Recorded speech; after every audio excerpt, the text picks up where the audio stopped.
रहिवाशांना आवाहन करतो की उद्या दिनांक 9 तारखेला हिंगोली येथे जिल्हाधिकारी कार्यालयावर आपल्याला ट्रॅक्टर मोर्चाचं आयोजन केले। त्याच्यामध्ये आपण सर्वांनी सहभागी व्हावं आणि खरबी बांधाऱ्यापासून तिथून ही नदी वळवून थेट इसापूर धरणामध्ये सोडण्याचं शासनाने ठरवलेलं हे जे धोरण आहे हे खरं म्हणजे हिंगोली जिल्ह्याच्या विरुद्ध आहे, कारण खालच्या लोकांचं वाळवंट झाल्याशिवाय राहणार नाही।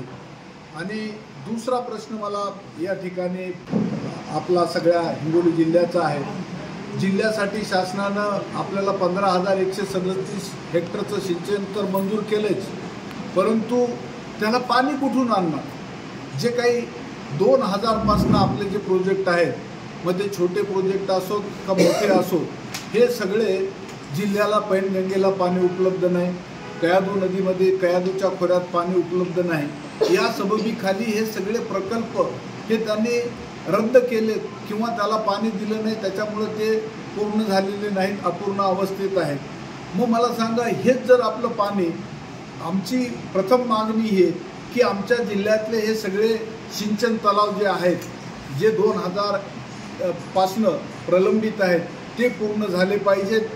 कयाधू नदीवर आम्ही जे गेली 15 वर्ष झालं लढा देतोय की उच्च पातळी बांधारे बांधण्यात यावं। हे उच्च पातळी बांधारे खरं म्हणजे आता तर शासनानं अगोदर आमची इतके दिवस आम्हाला कारण सांगितलं जायचं की सापळीला पाणी नाही, सापळीला पाणी मिळत नाही, त्यामुळे हे बांधारे आम्ही घेऊ शकत नाही। आता त्यांना काय अडचण आहे?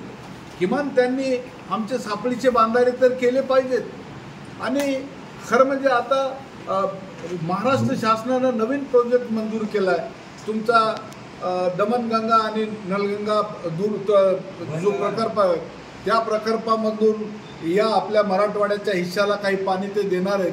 ते पाणी वाशिममध्ये पैनगंगेच्या त्या नदीमध्ये सोडून हे पाणी आपोआपच तुमच्या इसापूर धरणामध्ये येणार आहे। मग ही नदी वळवून आमच्या जिल्ह्याचं वाळवंट तुम्ही का करताय, हा प्रश्न या निमित्तानं उपस्थित होतोय। आणि हे जर झालं तर येणाऱ्या पिढीला पाणी मिळणार नाही, आणि त्यासाठी आम्ही सगळे सर्वपक्षीय या ठिकाणी एकत्रित आलोय आणि हा आमचा लढा आम्हाला प्रखरपणे लढायचा आहे। उद्या त्याची सुरुवात या निमित्तानं आम्ही करत आहोत। पुन्हा नंतर जे काही आमच्यापाशी साधनं आहेत, मग हायकोर्टात जाणं किंवा MWRRA जाणं किंवा अजून सरकार दरबारी आमची लढाई जी काही लढायची, परंतु उद्या मात्र आपण सर्वांनी या मोर्चामध्ये सामील व्हावं अशी विनंती मी हिंगोलीच्या जनतेला करतो। धन्यवाद।